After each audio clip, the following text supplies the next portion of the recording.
vehicle, as needed, the fuel releases its hydrogen to heat on a catalyst. The hydrogen goes into the engine to either replace diesel or to use all of gasoline internal combustion engine space. It can be used for static energy storage, and the hydrogen is high quality enough for being used in fuel cells. This condensed residual is then sent back into the tank, is pumped out of the vehicle into a regeneration station where hydrogen that's produced either from methane reforming or various other methods of making electricity and electrolyzing water or biomass is used to provide the hydrogen to regenerate it. The reconstituted molecule goes back into the system, and the cycle can repeat at least 100 times. The molecule does not degrade, but there is about a 1% loss that is experienced by gasoline and diesel people in the system with their fuels, and so that's what we base the 100 times number on. This shows what a fueling cycle looks like. The tank occupies the same volume. At the time the tank is full of fuel, it's all blue. The time that it's empty, it's all yellow. You go into a fueling station. There's a special nozzle that couples directly to the car. We're pumping out one fuel while we're pumping in the other. They go into holding tanks. And either locally at the fueling station you can add hydrogen, or you can pick the spent fuel up and you can take it to a central facility for rehydrogenation. This is the most important slide of the presentation. We're on an 8-year R&D quest to produce 6 different molecules. They've all been identified. We have we're obviously down in this range here, but you notice that we intend in 2010 and in 2015 to actually be above the gravimetric and volumetric DOE requirements or goals, which are very aggressive, but we plan to beat them. We obsolete other methods of storage because we do not require cryogenic cooling. You have to store liquid hydrogen in a Dewar flask, which is a big thermos bottle.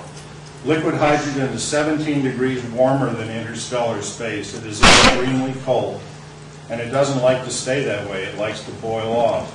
Since we operate at standard temperature and pressure, we don't require pressurized fuel tanks. So no reinforced vessels for 5,000 or 10,000 psi gases. And you can imagine the huge savings in infrastructure costs that will be available. One of the knocks against the whole hydrogen economy is the tremendous expense of putting together the infrastructure. And we're expecting that we can save hundreds of billions of dollars in doing that because of the way that we're making this device and molecule. When I sent this talk in, I got pushback because people said, who needs hydrogen? We don't have fuel cells.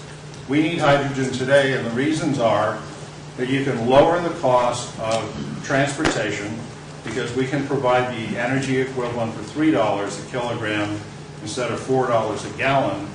Plus, you can clean up the environment with this technology. So where do you start?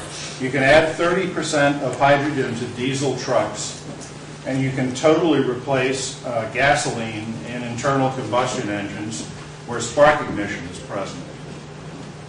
You can tune the process so you can reduce soot for school buses, and you can convert your cars and light trucks to a dual fuel vehicle. What that means is you drive locally on the hydrogen where you're concerned about local pollution in urban areas. You want to make a longer trip, the gas tank stays in place when you use that. And the hydrogen that comes off from this process is high purity enough for use in fuel cells. This is a Chevrolet Silverado truck. It actually exists. It's been operating this way for about a year. It can run on gasoline, E85 ethanol, or pure hydrogen. You can be rolling down the road and actually flip between these 3 sources of fuel. It's not recommended, but you can do it, which shows the technology is robust. Gasoline and hydrogen are about equivalent in terms of their mileage capability. E85 ethanol is less, about 5 to 15% less.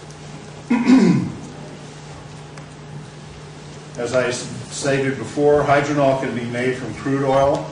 and that includes high sulfur sour crude. Since our molecule includes sulfur, we actually prefer it, and it typically sells for 15 to 20% less than the West Texas sweet intermediate. It can also be made from ethanol. It takes roughly 2 gallons of ethanol to make 1 gallon of our hydronol, and it can be made from biomass. When it comes time to recycle with hydrogen, the hydrogen can come from steam methane reforming or a variety of ways, renewable ways, that you can make electricity and then use an electrolysis cell to produce the hydrogen. Unfortunately, probably the best way in terms of least cost is using nuclear power. You get not only heat, but you also get electricity. So why not make, I'm doing fine. So why not use ethanol to make the hydronol molecule? Since hydronol can be recycled over 100 times, we can take the current ethanol capacity of 3.6 billion gallons a year and multiply it by a factor of 10, and that'll happen year after year after year. There's a huge market. We assume about $1 billion in trucks, $500,000 in cars and light trucks, $300 million in diesel-powered school buses, and $150 million in diesel construction equipment. We make our profit by selling the reforming equipment, a 5% royalty on the fuel sales, and we have proprietary fueling equipment that will be sold to people. Here's the big claim. Using renewable resources, natural gas and hydronol, the United States could have 20% of its transportation fuel needs independent of foreign oil by 2050. We are entrepreneurs. We are capitalists. We also hate to see $1 billion a day going to foreign oil suppliers. And we're environmentalists, and we like to see the environment being clean. This is a technology that is practical, affordable, and is going to be available in about 24 months. I'm going to be here in booth 1116 until about 6 o'clock. This is how you contact me. I've left some brochures and business cards here. Thank you very much for your attention.